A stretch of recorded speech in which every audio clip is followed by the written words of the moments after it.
Cause I don't give a fuck what you say. Yeah, I'ma do shit my way.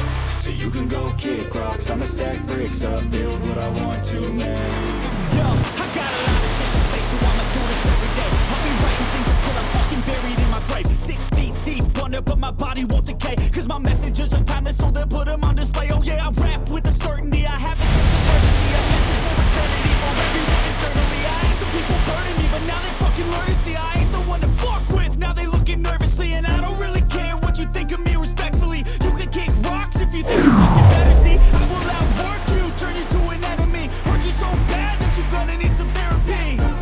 I got the mother. Ano bang mas malamig sa dalawa? Anong mas prefer ko? Yung version 1 ba o version 2? Anong meron sa version 2 na wala sa version 1? Maliban sa digital display niya, alamin natin yan. Kung di nyo pa na-activate yung Windows 10 Pro nyo at gusto nyong makamura, punta lang kayo sa cdoffers.com, type Windows 10 o ilalagay ko na lang yung direct link sa description. Then click buy, lagay nyo lang yung code ko, type Paul. Then makaka-discount kayo ng 20%. Kapag nakuha nyo na yung activation code, i-paste nyo lang sa product key sa window activation settings. Hindi lang yon, meron din mga keys for PC games, PC tools at iba pa. Ilalagay ko na lang yung mga details. Ito yung comparison natin. Sa mga side, kung titignan mo silang mabuti, medyo mataas at medyo malapad si Fan Cooler 2 Pro compare mo kay version 1. Then meron silang parehong Type-C port, buti hindi micro USB na pahirapan ni saksak sa port. Buti halos na lumalabas na phone cooler ngayon, Type-C na lahat. Then sa cooling plate, medyo may pasobra ng konti si version 1 at medyo malapad ng konti. Pero kung titignan mong mabuti, halos equal lang yung rubber cooling plate nila. Dahil sa version 2, halos sinakop na yung likod ng plate. At si version 1 naman, may sobra na walang rubber. Kung ako naman tatanungin nyo kung anong gusto kong plate, halos pantay lang sila. About sa clip, pareho lang silang adjustable sa taas at baba. Yung ibang cooler, isa lang yung na-adjust na clip. Medyo pahirapan sa akin yung part na yon. Dito sa dalawang cooler na to, na-adjust pareho taas baba. Yung mga arm, medyo pa slant kay version 1, pero kay version 2, meron siyang parang hook. At sa version 2, meron siyang dalawang special arm case para mag-fit sa phone mo. Meron siyang kasama sa box. About sa front design, malaking advantage ni version 2 dito, lalo na yung display para sa temperature niya. Pag dinikit mo silang pareho, halos magka-size lang sila. At isa pang advantage ni version 2 sa akin, medyo may umbok yung design niya sa bandang logo. Kay version 1 naman, flat lang siya. Dahil nung ginamit ko yung version 1 dati, minsan nakalimutan kong patayin. Pagtapos kong gamitin, nilalapag ko na pahiga. After 30 minutes, napansin ko, naka-on pala siya.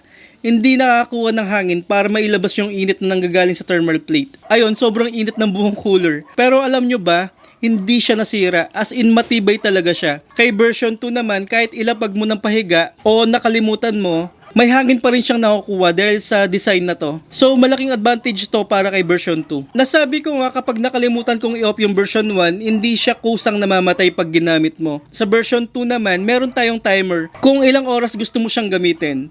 Pwede mong iset ng 30 minutes, 1 hour, 2 hours, o kahit ilang oras na gusto mo. Pwede mong i-customize yan sa Black Shark Arsenal. Kunwari, naset mo na siya ng 30 minutes. After 30 minutes, kusa nang mamamatay yung cooler mo. Yan siguro yung malaking advantage ni version 2 kay version 1 din. About sa RGB lighting, halos magkapareho lang sila.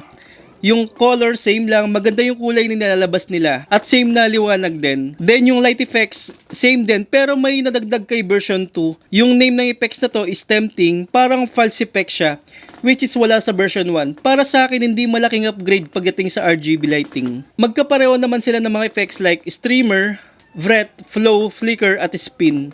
Ang na-add lang talaga sa version 2, yung tempting effects. Ito yung malaking tanong dyan, kung sino mas malamig sa kanila. Actually, kung lamig lang, pareho lang sila. Na-test ko sa tester ko as in pantay lang halos sila. Then pareho silang nagmo-moist, indication na effective yung cooling mechanism niya. Hindi nakakasira sa phone yung radiator cooler dahil hindi nagmo-moist yung loob ng phone nyo. Hindi ginawa to para sirain yung phone nyo. At wala pa ako nabalta na pinasukan ng tubig yung phone nila habang gamit yung mga cooler na to. Kung ako yung papipiliin, gusto ko tong dalawa. Pero may advantage talaga sa version 2. Pero sa itsura, mas gusto ko yung itsura ni version 1. Parang mas maangas tignan, pang sci-fi yung itsura. Unlike kay version 2, parang formal na formal yung itsura. Medyo may kamahalan tong mga cooler na to, pero worth it naman. As in matibay, lalo na yung build quality. Yung plastic, premium yung pagka-plastic nito. alam mong tatagal talaga. Pero kung gusto nyo naman ng mura at lumalamig naman, at may display din, meron tayong Memo DL05 sa Vendor PH, ilalagay ko na lang yung link sa description. Then mag-unboxing tayo ng Memo DL06, ito yung bagong cooler ni Memo. Kaya kung di ka pa nakakapag-subscribe, is better subscribe ka na para updated ka sa mga gantong unboxings, gantong reviews. Once again, this is Paul Tech TV.